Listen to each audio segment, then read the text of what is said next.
ஒலியா இசையா பூவின் மொழி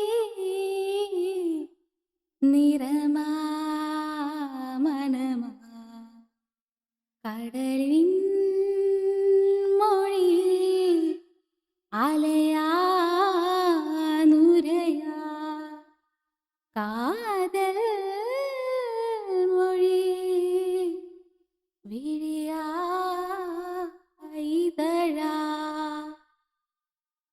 இயற்கையின் மொழிகள் புரிந்துவிடில் மனிதரின் மொழிகள் தேவையில்லை. இதயத்தின் மொழிகள் புரிந்துவிடில் மனிதர்க்கு மொழியே தேவையில்லை. காற்றின் மொழி காற்று வீசும் போது திசைகள் கிடையாது.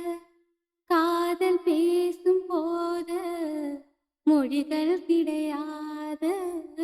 பேசும் வார்த்தை போல மௌனம் புரியாது. கண்கள் பேசும் வார்த்தை கடவுள் அறியாது.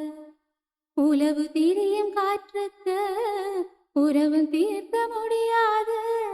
காதல் பேசும் மொழியெல்லாம் சப்த கூட்டில் அடங்காது. இயற்கையின் மொழிகள் புரிந்துவிடில் மனிதரின்